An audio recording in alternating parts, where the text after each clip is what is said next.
राव साहब,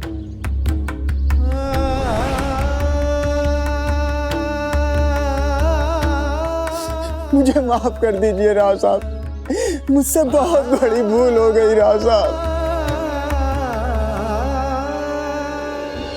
तुम्हें क्या लगता है साई, राव साहब उन्हें माफ कर देंगे? मुझे नहीं लगता, बल्कि मुझे तो डर इस बात का है कि कहीं वो ये ना समझ बैठे कि चंपा अपने आई बाबा की तरह गुनहगार है, वो उनके साथ मिली हुई है। जबकि सच तो ये है कि चंपा राव साहब का बहुत सम्मान करती है। अगर राव साहब ने चंपा को एक भी शब्द कहा तो वो अपने ऊपर लगे इल्जाम को नहीं सह पाएगी साई। मेरा यकीन कीजिए राव साहब, इसके बारे में चंपा को कुछ भी पता नहीं था। आपको बताने से कुछ देर पहले ही मैंने चंपा को सब बताया था। मुझे विश्वास है कि चंपा इन सब से अनजान रही है। ये सब मेरी गलती है। भाव, आप ऐसे हिम्मत नहीं हार सकते। कुछ ना कुछ विकल्प तो जरूर होगा जो हम कर सकते हैं। मैं तो कहती हूँ आपको साई। राव साहब,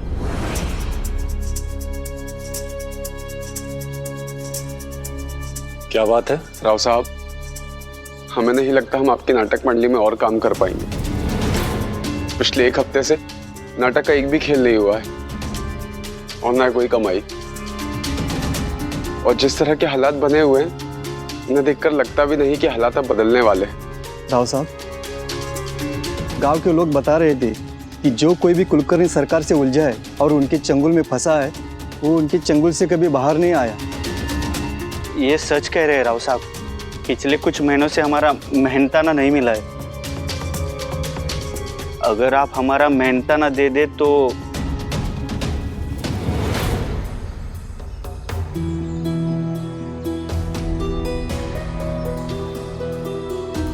मुझे आप कल तक का समय दे दीजिए। मैं अपना सब कुछ बेचकर आप लोग को आपका मेहनताना दे दूंगा। आपके भी पैसे मिल जाएंगे।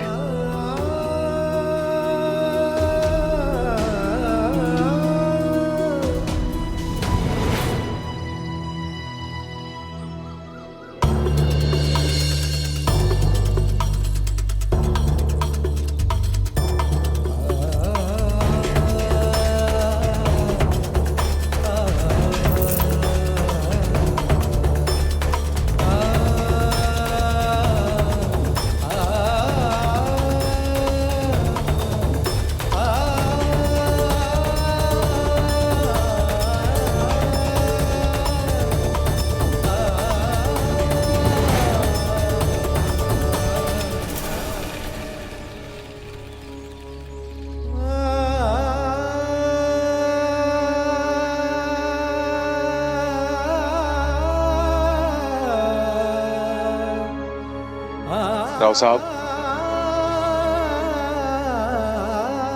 इनका मेहनताना इनमें बांट दो।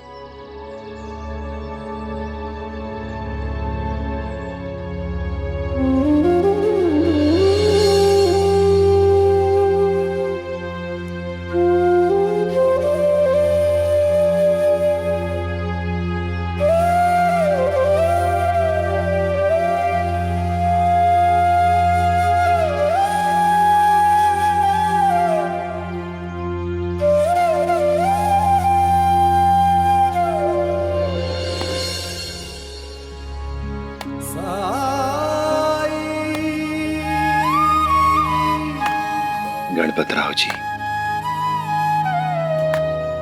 क्या मैं आपकी कुछ मदद कर सकता हूं? क्यों बार बार वही बात दोहराते रहते हैं साईं? इस समय मैं बहुत परेशान हूं, मुझे और परेशान मत कीजिए। रुकिए गणपत राव जी,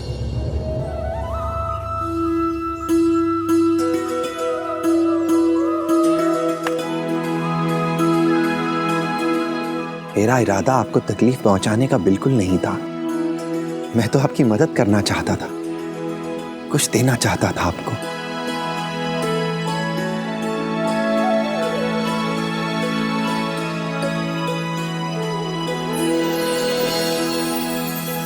ये सिक्के पहचानते हैं ना आप? ये आपने ही मुझे दिए थे और कहा था कि जरूरत पर काम आएंगे। आज वो वक्त आ गया है। आज मुझसे कहीं ज्यादा आपको इन सिक्कों की जरूरत है। ले लीजिए। मेरी बदनसीबी का मजाक उड़ा रहे हैं आप? मैंने आपको कभी भिक्षा के लिए पैसे दिए थे, उस वक्त मेरी हैसियत थी। आज मेरी ऐसी हालत है कि आप मुझे भीख दे रहे हैं। इसी बात का एहसास दिलाना चाहते हैं आप, है ना? अरे मुझे तो समझ में नहीं आता कि यहाँ के लोग आपको इतना प्रेम, इतना सम्मान क्यों देते हैं। आप तो नफरत के लायक नहीं हो। साई, इस तरह से मदद की जाती है? मेरे चंद सिक्के वापस लौटा के मुझ पर एहसान जताना चाह रहे हैं आप? जब मदद नहीं ली तब आप मुझे इतना बेइज्जत कर रहे हैं। अगर मदद ली होती तो न जाने कितना जलील करते आप मुझे। शायद इस वजह से मेरे मन में आपके लिए हमेशा अविश्वासी बना रहा है। मैंने तो पैसे आपको इसलिए दिए थे क्योंकि मैं आपको दिल से मदद करना चाहता था, लेकिन आप मेरी मदद नहीं कर रहे हैं। आप मेरा अपमान कर रहे हैं, मेरी परिस्थिति का अपमान कर रहे हैं आप। साई, संत महात्मा ऐसे नहीं होते।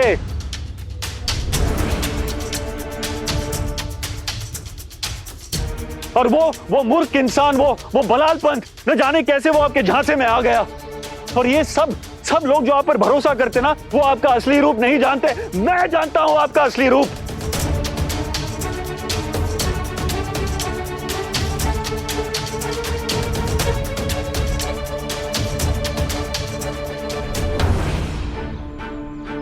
मैं वापस ये पैसे ले रहा हूं। इसलिए नहीं क्योंकि इससे मेरी मदद हो गई, नहीं, इसलिए क्योंकि ये मेरी मेहनत की कमाई है और आप इसके योग्य नहीं हैं। आप जैसे लोगों के पास ये पैसे होने से बेहतर है कि मैं इन्हें फेंक दूं कहीं पे, क्योंकि आप तो सिर्फ लोगों को नीचा दिखाना जानते हैं। इसके सिवाय और कोई काम नहीं है आपके पास।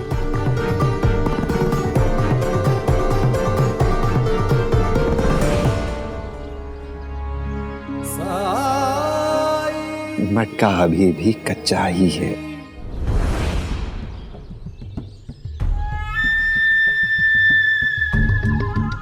गणपत राव जी। हाँ पता है, कुलकर्णी ने बुलाया है, थोड़ी देर में आता हूँ। अरे रे रे रे रे रे रे, बहुत परेशान लग रहे हैं आप। अरे हम साई के जैसे थोड़ी ना है जो जले पे नमक छिड़केंगे। अरे हमको तो आपसे सहानुभूति है, हमदर्दी है, हम आपके दुख में शामिल होने आए हैं। सच में बहुत बुरा लग रहा है आपकी ये हालत देख के। हमें तो आपका नाटक बहुत पसंद था, लेकिन सरकार का हुक्म हम टाल नहीं सकते। क्या रुतबा था आपका, जलवा था जलवा। सच में गणपत राव, कला का पर्याय। वो कहते हैं ना, अरे नाम ही काफी है, गणपत राव। लेकिन आज क्या हालत हो गई है इनकी। ऊपर वाला किसी कलाकार की ऐसी दुर्गति ना करे। हाँ? अरे कहाँ चल दिया हुजूर? अरे अंता जी समझा कीजिए, आसमान में उड़ने वाला शख्सियत अगर अचानक जमीन पर गिर जाए तो किसी से कैसे नजरें मिला पाएगा। अरे ये तो बहादुर है, बहादुर। अगर इनकी जगह पर मैं होता ना तो अपनी जान ही दे देता। अरे ऐसी जिल्लत भरी जिंदगी जीने से अच्छा मर जाना बेहतर है। और करते ही क्या है आप? आपने दूसरों को नीचा दिखाने के सिवा कुछ किया है? इसके सिवा कुछ काम है आपके पास? ऐसा गणपत राव ने साई को कहा सरकार। हरिओम हरिओम, इसे कहते हैं सोने पे सुहागा। गणपत राव तो कंगार हो गया, लेकिन उस साई को भी 100 बातें सुननी पड़ी। अरे अंता जी सरकार को भी तो बताइए कि गणपत राव को सुनाते वक्त मैंने कहा कि मैं ये सब सह नहीं पाता, मैं तो अपनी जान ही दे देता। तो उसका मुंह कैसे हुआ था? हा?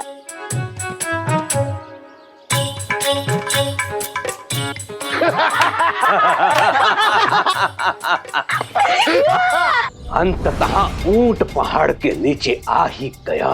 ना बचा नाम, ना बचा मान सम्मान, ना धन, लुटियां लुट गई। कंगाल हो गया गणपतराव। सरकार कंगाल ही नहीं बल्कि वो अकेला भी हो गया है। सब के सब छोड़ गए उनसे। आपका प्रतिशोध पूरा हो गया। नहीं, अभी नहीं बनता।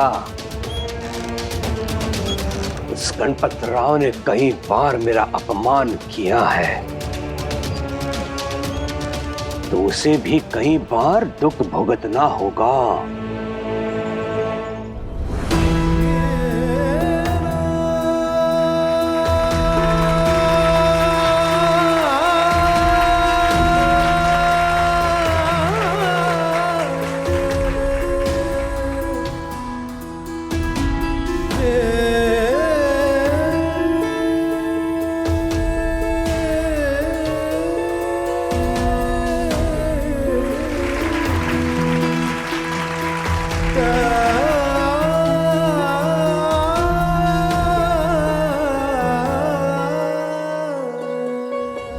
अगर इनके जगह पर मैं होता ना तो अपनी जान ही दे देता। अरे ऐसी जिल्लत भरी जिंदगी जीने से अच्छा मर जाना बेहतर है।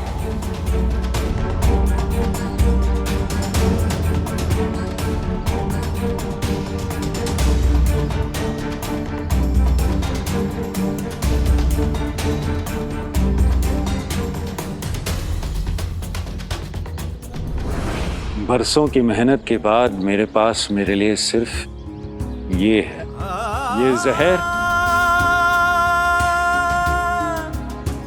और उस फकीर के दिए हुए ये 3 सिक्के। भले ही मेरा जन्म एक गांव में हुआ, पर महान रंगकर्मी, महान कलाकार गणपतराव का जन्म एक रंगमंच पर हुआ था। यहीं से उसकी कहानी की शुरुआत हुई थी और यहीं पर आकर खत्म भी होगी। गणपतराव का आखिरी प्रदर्शन, गणपतराव का आखिरी अभिनय को कोई भी नहीं देख पाएगा।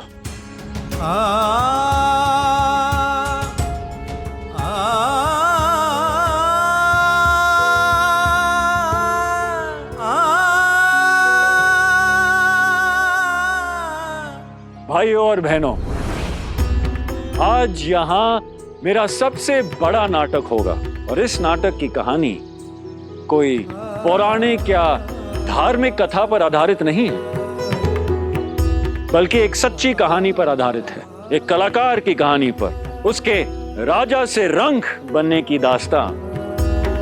वो महान कलाकार जिसके कदम सफलता चूमती थी, जिसके प्रशंसक उसका पीछा नहीं छोड़ते थे, और अचानक उसने अपना नाम, पैसा, शान, शोहरत, प्रशंसक सब कुछ गवा दिया।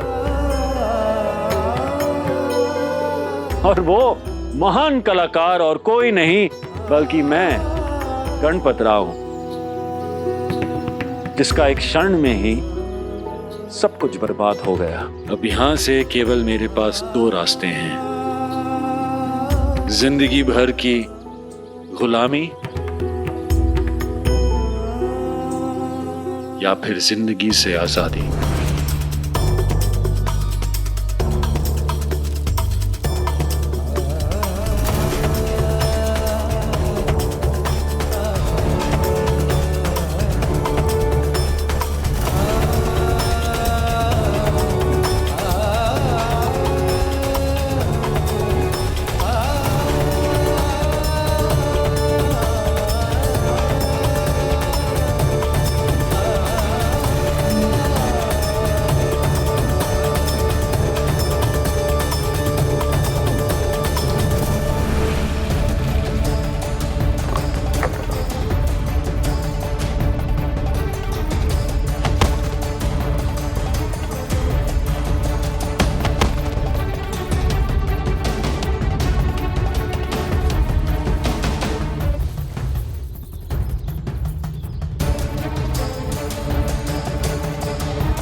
गणपत, क्या हुआ तुम्हें?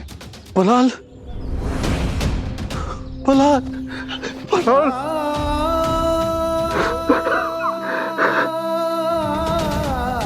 तुम मुझे छोड़ के कहां चले गए थे?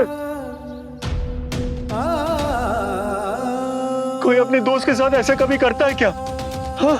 तुमने ही तो मुझे जाने पर मजबूर किया था। तुमने बोला था कि तुम्हें ना मेरी जरूरत है ना मेरी दोस्ती की, और तुमने मान लिया। लाल, दोस्त होकर भी तुम मेरा गुस्सा नहीं समझ पाए।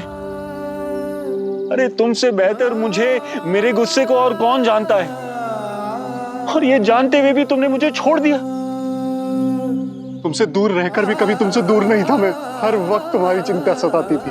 मैं तुम्हारे पास वापस आना चाहता था, लेकिन सोच के डरता था कि मुझे सामने देखकर पता नहीं कैसी प्रतिक्रिया हो तुम्हारी।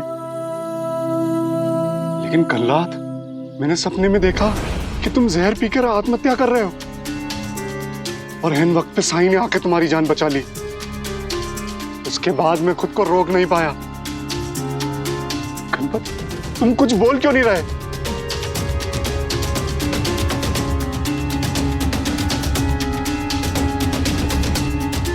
सारा सामान, सारे लोग कहां गए?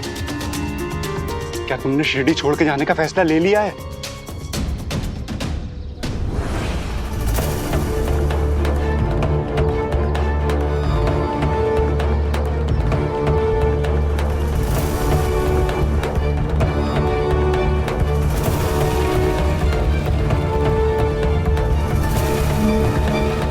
ये क्या है गणपत? तुमने आत्महत्या करने की कोशिश की? हाँ, और क्या करता मैं? पागल हो गए हो तुम? तुम ऐसा सोच भी कैसे सकते हो? बहुत लंबी कहानी है। कहीं छोड़कर नहीं जा रहा मैं तुम्हें। बताओ मुझे क्या हुआ था? बलाल, ये सब तुम्हारे जाने के बाद शुरू हुआ।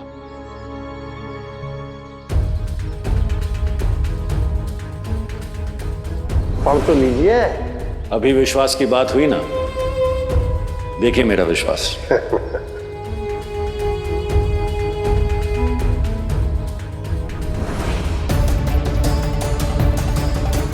चौथे पृष्ठ पर दूसरे अनुच्छेद में वर्णित उपनियम चौथे में यह लिखा है कि तुमने अपने आप को मेरे पास गिरवी रखा है गणपतराव, गिरवी। कुलकर्णी सरकार ने तुम्हें याद किया है। ठीक है, नाटक के बाद आऊंगा। ये मत भूलिए कि अब आप कुलकर्णी सरकार के गुलाम हैं। चल रहे हैं या घसीटूं? कब लौटा रहे हो मेरे पैसे? बस इतनी बात थी। तुम्हारे लिए इतनी सी बात होगी, मेरे लिए बहुत बड़ी बात है। लेकिन अगर आप मुझे नाटक खेलने की इजाजत नहीं देंगे तो मैं आपके पैसे वापस कैसे करूंगा?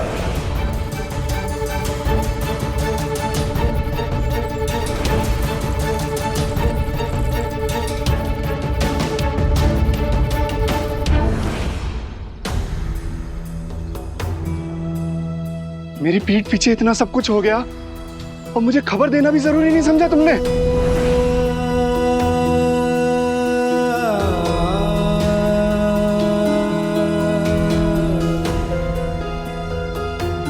खबर देता भी तो तुम क्या कर लेते? जब तक तुम रहे तुमने अपना फर्ज निभाया, मुझे चेतावनी दी, खतरों से आगाह किया, लेकिन मैंने ही ध्यान नहीं दिया।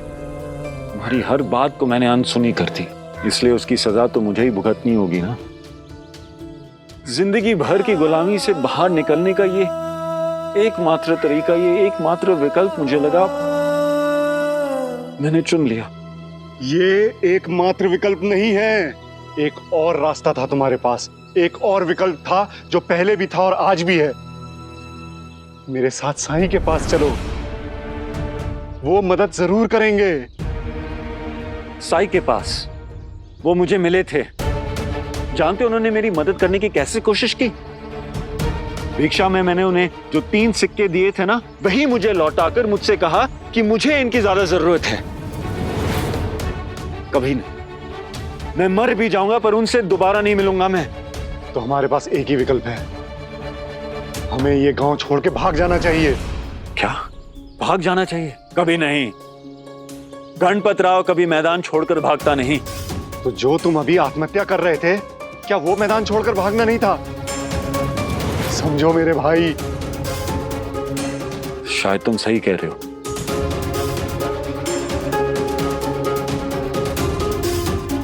चलो मेरे साथ।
बिलाल, क्या हुआ? देखो,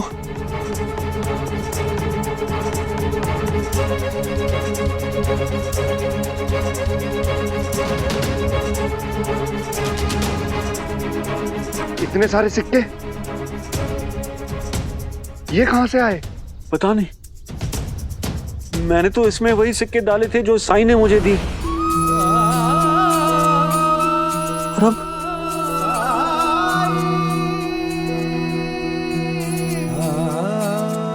ये तो कच्चा है।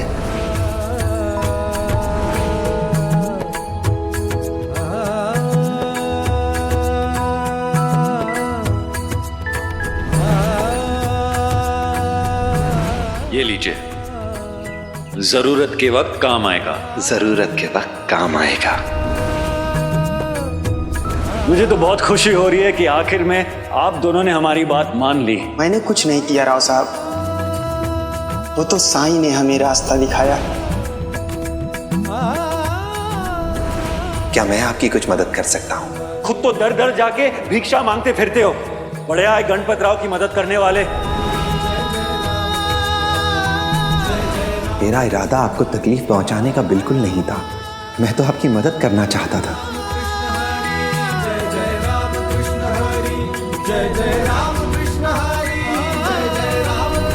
जब मदद नहीं ली तब आप मुझे इतना बेइज्जत कर रहे हैं। अगर मदद ली होती तो न जाने कितना जलील करते आप मुझे।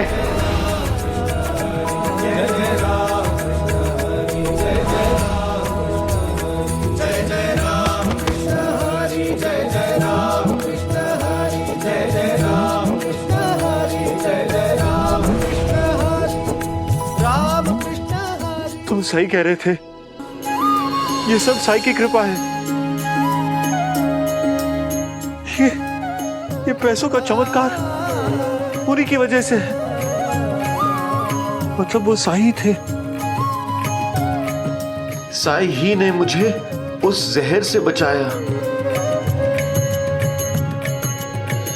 साईं कोई साधारण व्यक्ति नहीं है। तुम सही कह रहे थे। मुझे अब तुम्हारी बातों पर विश्वास आया। मैं भी कितना बड़ा मूर्ख रहा हूं। बहरहाल, मुझे शिरडी से भागकर नहीं जाना, मुझे साईं के पास जाना। मुझे द्वारका में ले चलो।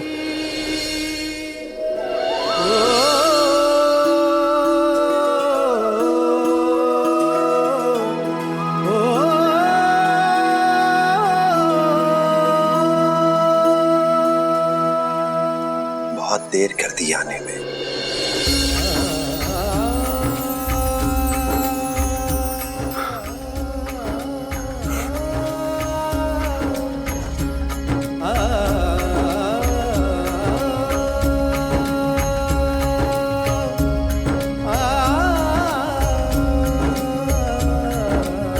मन में साई।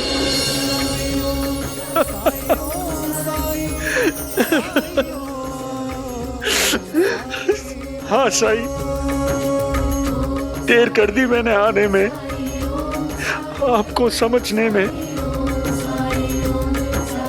साई मुझे माफ कर दीजिए,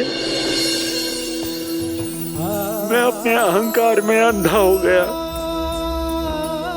देख नहीं पाया कि आप हमेशा मेरी मदद करते रहे और मैं बस आपका अपमान करता रहा। और फिर भी आपने कभी मेरा साथ नहीं छोड़ा साई। साई, आपने जो मेरे लिए किया उसका आभार प्रकट करने के लिए मेरे पास शब्द ही नहीं है साई।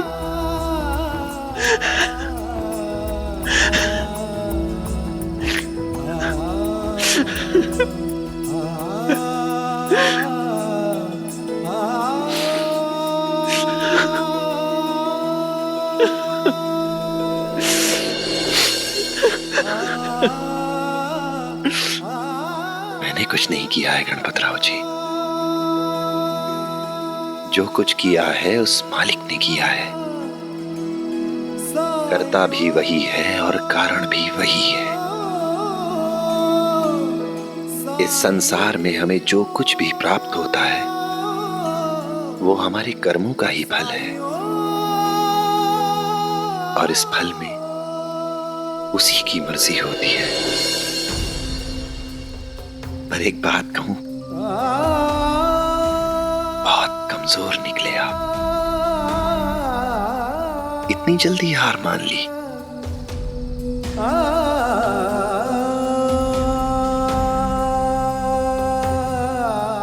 सायुस, जिंदगी भर उस कुलकर्णी की गुलामी से तो मरना ही बेहतर है ना।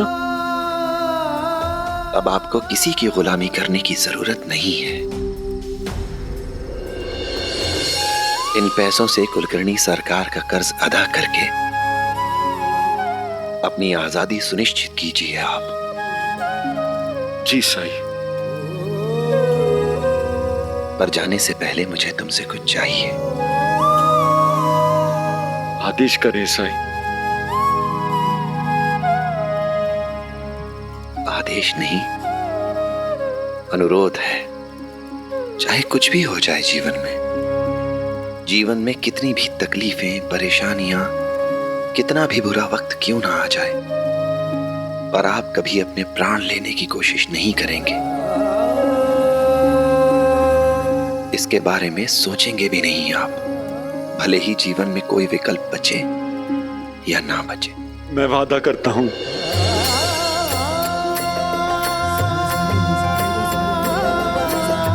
इस बार हम पूरी तैयारी के साथ जाएंगे साईं। मैं सारे दस्तावेज तैयार कर लूंगा जो इस बात का सबूत होंगे कि हमने पूरा ऋण सूद समेत कुलकर्णी सरकार को वापस कर दिया। पंता जी, सुबह होते सरकार को बताना होगा। हाँ।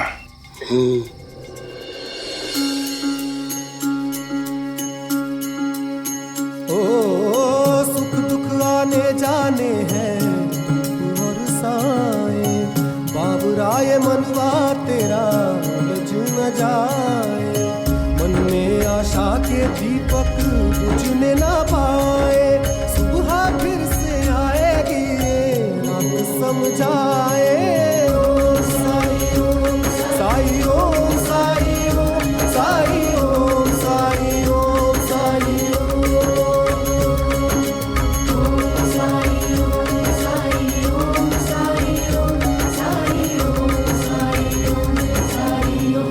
साई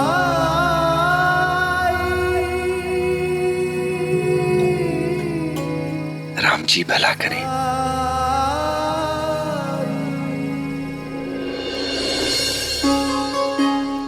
भले ही कोई इंसान कितना ही गुणी, कितना ही ज्ञानी क्यों ना हो, भले ही उसमें महान बनने के सारे लक्षण मौजूद हों, लेकिन उसकी केवल एक दुर्बलता उसके विनाश का कारण बनने के लिए पर्याप्त है। और वो दुर्बलता है मनुष्य का अहंकार। वो अहंकार उसकी भक्ति का हो या उसकी शक्ति का, कला का हो या प्रेम का। क्योंकि अहंकार एक ऐसा अंधकार है जिसमें मनुष्य को अपने अलावा किसी दूसरे का एहसास नहीं रह जाता। वो ये भूल जाता है कि इस ब्रह्मांड में हम केवल एक कण के समान हैं और जीवन की सच्ची सफलता अपने अहंकार से मुक्ति पाने पर ही संभव है।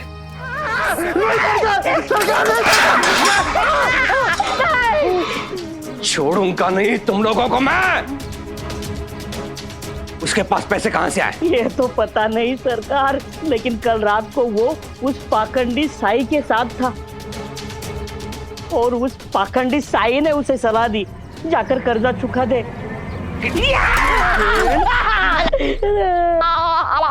तुम तो कह रहे थे कि वो घृणा करता है उस बैरागी से, फकीर से, तो ये प्रेम कहां से उमड़ पड़ा? हमें पता नहीं सरकार, लेकिन उसका प्रबंधक बल्लालपन लौट आया है। शायद उसने ही। चुप बैठो। तुम लोगों की अकर्मण्यता की कहानियां नहीं सुनी है मुझे। एक तो उसने शुल्क का अग्रिम भुगतान कर दिया है। यदि उसने ऋण की राशि ब्याज के साथ चुका दी तो वो स्वतंत्र हो जाएगा नाटक खेलने के लिए, और मैं ये होने नहीं दूंगा। यदि वो मेरा ऋण चुका भी देता है तो कोई बात नहीं। अगर कुछ ऐसा हो जाए उसके साथ कि जिसके कारण से वो गा ही न पाए तो जल्दी।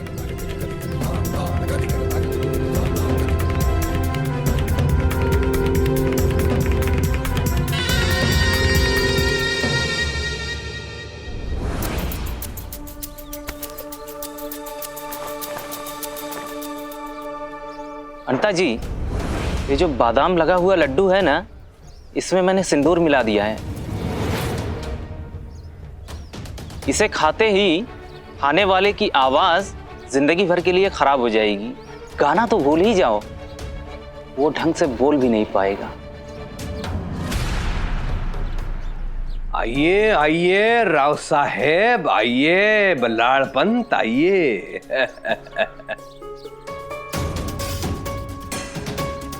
राव साहिब,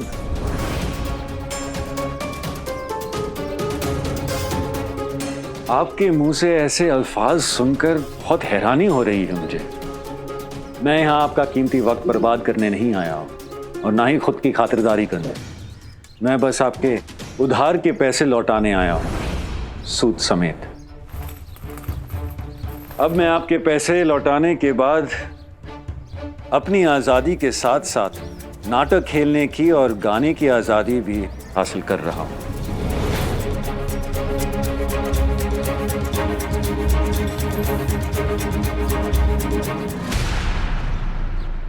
हरिओम हरिओम। मुझे बहुत खुशी हो रही है, बहुत आनंद हो रहा है गणपतराव कि तुम मेरे पैसे लौटाकर गुलामी से मुक्त हो रहे हो। आओ आओ। मुनीम, लो गिनो।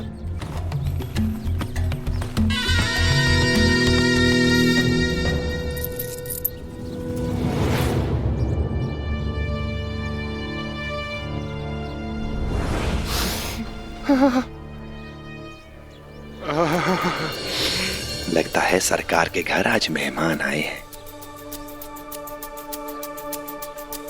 लेकिन मुझे लगता है कि इन लड्डुओं में कुछ तो विचित्र है।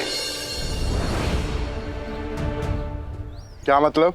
मतलब ये कि इन सारे लड्डुओं में से केवल एक लड्डू पर बादाम लगा है। अगर मेहमान इन्हें देखेंगे तो सोचेंगे कि सरकार की माली हालत ठीक नहीं है। देखो बैरागी, बादाम लगा लड्डू विशेष अतिथि के लिए है। सोचो, अगर सारे लड्डुओं पर बादाम लगे हों और उसके बाद भी तुम ये विशेष लड्डू जो कि विशेष मेहमान के लिए, इसे पहचान लो तो सरकार कितने खुश होंगे। तुम्हारी बुद्धिमत्ता पर तुम्हें शाबाशी देंगे। हो सकता है इनाम भी दे दें। यही मौका है। तब तो सभी लड्डुओं में बादाम लगवाऊंगा। ये लो, सब में बादाम लगा दो। अरे लगाओ, अंता जी का हुक्म है। अरे जल्दी लगाओ।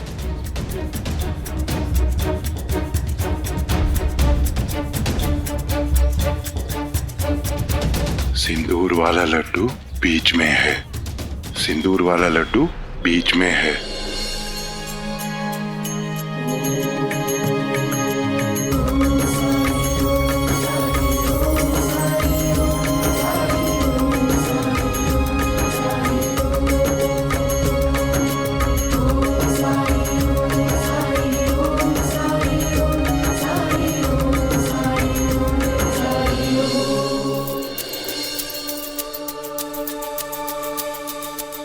पूरे हैं सरकार। तो अब इन दस्तावेज पे हस्ताक्षर करने में आपको कोई आपत्ति तो नहीं होगी? ये क्या है? इनमें सरल शब्दों में केवल ये लिखा है कि हमने आपका संपूर्ण ऋण सूद समेत वापस कर दिया है। अब गणपत राव साहब किसी के अधीन नहीं है। अवश्य।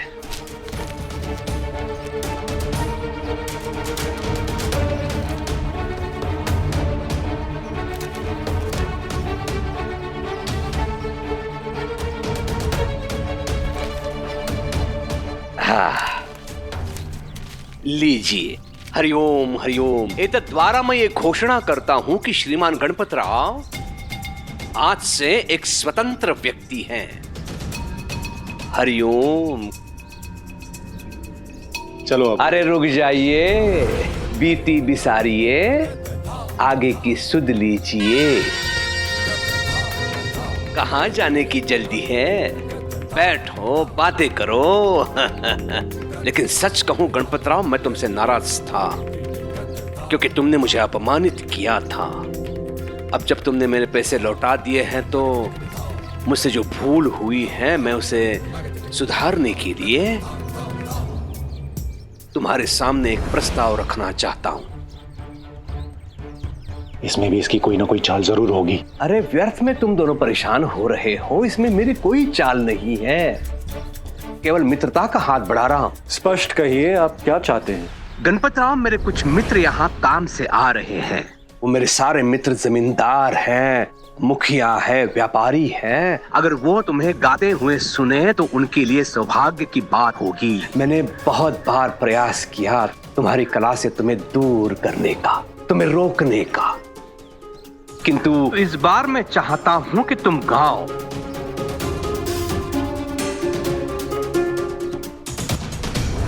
ठीक है। ये मेरी आखिरी शर्त है गणपत राव, थोड़ी देर और इंतजार करो। हरिओम। हाँ, आइए। ये क्या किया तुमने? तुमने उसे हाँ क्यों कहा? क्या तुमने उसे माफ कर दिया है? नहीं, मैंने इन्हें माफ नहीं किया, लेकिन बलाल बहुत दिनों से गाया नहीं है, और जब मेरे साथ साई है तो फिर किस बात का डरना। माननीय अतिथियों, वो बेला आ गई है जिसके लिए आप सब लोग यहाँ पधारे हैं। हमारा सौभाग्य है कि महान गायक गणपत राव जी उपस्थित है। अब मैं उनसे विनती करता हूं कि वो हमारे लिए एक गाना प्रस्तुत करे। हरिओम। श्रीमान कुलकर्णी, शुक्रिया। अरे रुक जाइए। आपके मुक्ति के शुभ अवसर पर गाना गाने से पहले मुंह मीठा कर लीजिए गणपत राव जी। अंता आओ।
इस मंच से सबके हृदय में उतर जाओ गणपतराव, आरंभ करो।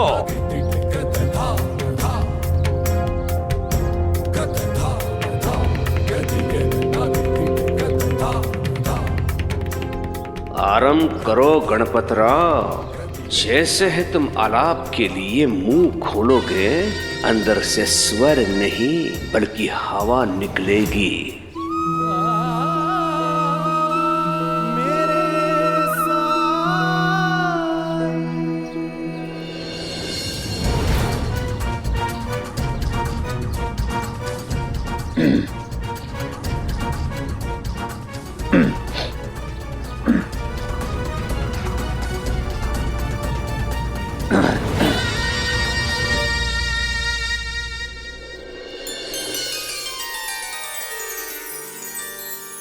साईं इतना दीजिए जामे कुटुम समाए, मैं भी भूखा ना रहूं और साधु न भूखा जाए।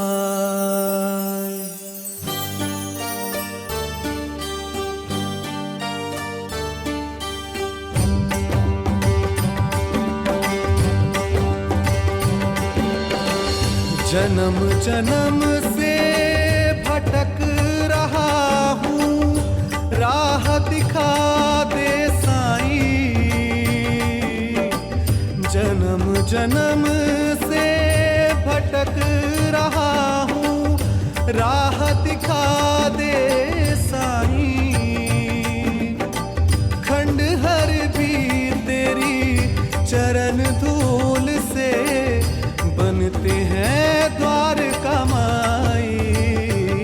मेरे साईं मेरे साईं मेरे साईं, मेरे साईं मेरे साईं मेरे साईं।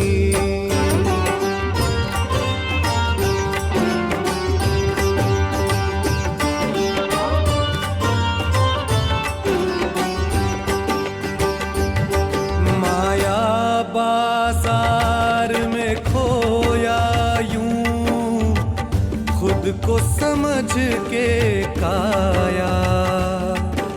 अहम के झूठे कपड़ों से हर पल खुद को सजाया, पर पीछे सारे पर्दों के अंधकार ही पाया। सुना है केवल पानी से ही तुमने है ज्योति जलाई। मेरे साईं मेरे साईं मेरे साईं, मेरे साईं मेरे साईं मेरे साईं।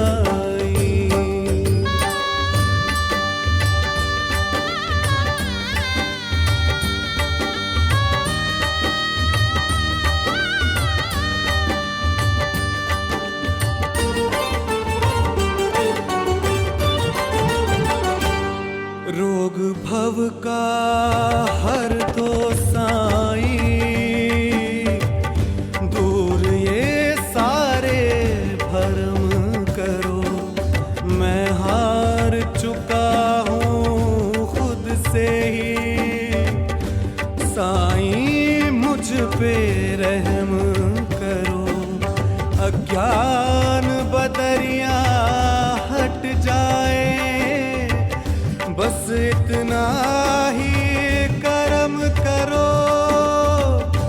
ज्ञान का सूरज साईं दिखा दो, तुम ही मेरे कन्हाई।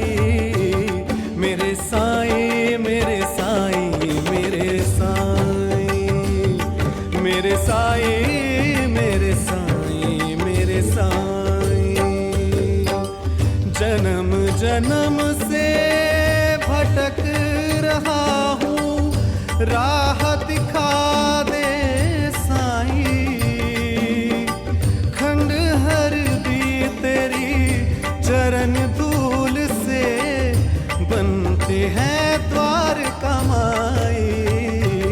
मेरे साई मेरे साई मेरे साई मेरे साई मेरे साई मेरे साई मेरे साई मेरे साई मेरे साई मेरे साई मेरे साई मेरे साई।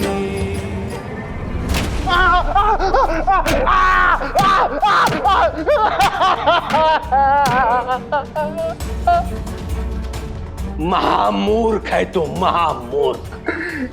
अब भगवान ने तुम्हें बुद्धि नहीं गोबर दिया है, गोबर। इसीलिए मैंने स्पष्ट कह के भेजा था तुम्हें, जिस लड्डू में सिंदूर है उसी पर बादाम लगवाना। कहा था कि नहीं?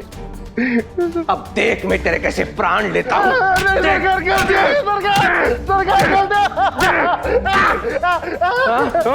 मैं कैसे कैसे कैसे प्राण लेता हूँ।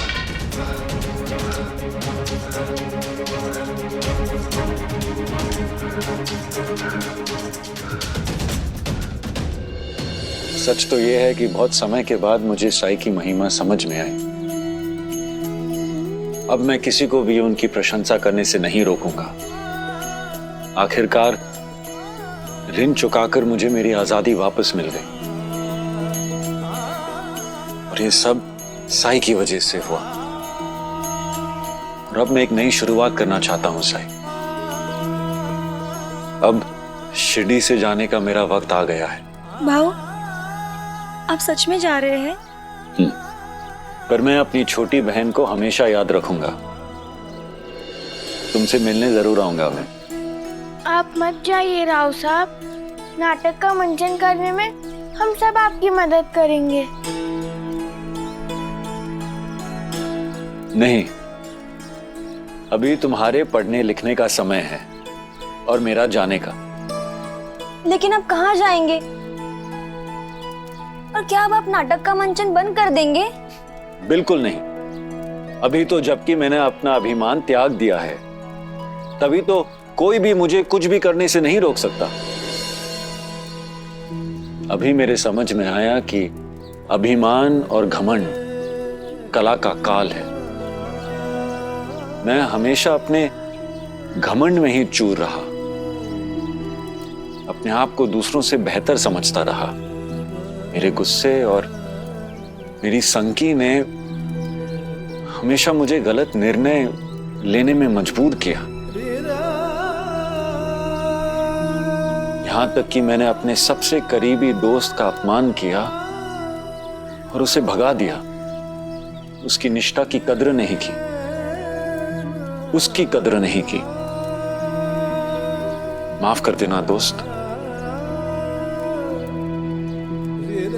मैं बहुत अधिक महत्वाकांक्षी हो गया था, इसलिए सही और गलत में पहचान ही नहीं कर पाया सही।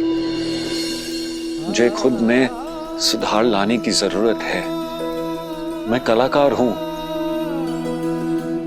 पर मैं चंपा जैसा कलाकार बनना चाहता हूं, जो गाती है तो सिर्फ अपनी खुशी के लिए। महत्वाकांक्षी होने में कोई बुराई नहीं है गणपतराव जी, लेकिन हमें अपनी महत्वाकांक्षा में इतना खो नहीं जाना चाहिए कि अपने आसपास के लोगों को भी देख ना सके और खुद को अकेला कर ले। अगर ईश्वर ने प्रतिभा दी है तो हमें उसे तुच्छ नहीं समझना चाहिए, सम्मान करना चाहिए उसका। और सच्चा सम्मान तो तब है जब लोग हमारी कला के साथ हमारे व्यक्तित्व, हमारी इंसानियत का भी सम्मान करें। और इन दोनों में ये संतुलन बहुत जरूरी है। साई, मैं आपकी ये सीख हमेशा याद रखूंगा। अब चलता हूं साई। भाऊ, आप मिलने आएंगे ना? जरूर। और जब मैं फिर से अपने आप को स्थापित कर लूं, तो तुम जब भी चाहो मेरी मंडली से वापस जुड़ सकती हो और अपना अभिनय फिर से शुरू कर सकती हो। अब नहीं भाव, आपके साथ नाटक में काम करना मेरे जीवन की सबसे बड़ी उपलब्धि है। मेरी सबसे अच्छी यादों में से एक है जिसे मैं हमेशा संजो के रखूंगी। लेकिन सच बात यह है कि मैं कभी शिरडी छोड़ के नहीं जा सकती, मेरे साई को छोड़कर कभी नहीं जा सकती। भाव, आपने मुझे एक सपना दिखाया और उसे पूरा करने में मेरी मदद भी की, जिसके लिए मैं आपकी शुक्रगुजार हूँ। लेकिन मैं साई, जिपरी और अपने गांव से दूर होकर नाटक में काम करके कभी खुश नहीं रह पाऊंगी। भाव, मुझे माफ कर दीजिएगा। बिल्कुल भी नहीं। अब मुझे भी समझ में आ गया है कि सब साई के साथ क्यों रहना चाहते हैं। सच कहूं तो आपसे दूर जाने का मन तो मुझे भी नहीं करता। साई, आपकी बहुत याद आएगी मुझे। हमें भी आपकी बहुत याद आएगी। हमें भी आपकी बहुत याद आएगी।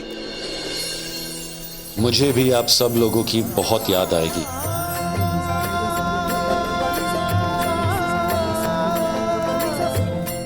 अब मैंने सही मायनों में सफलता पाई है। इन मासूम बच्चों का प्यार पाया है।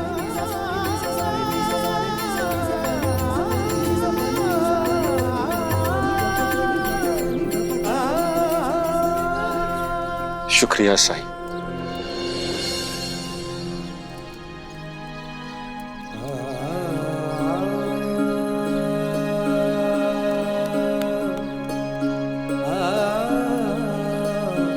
मटका अब अच्छी तरह से पक गया है।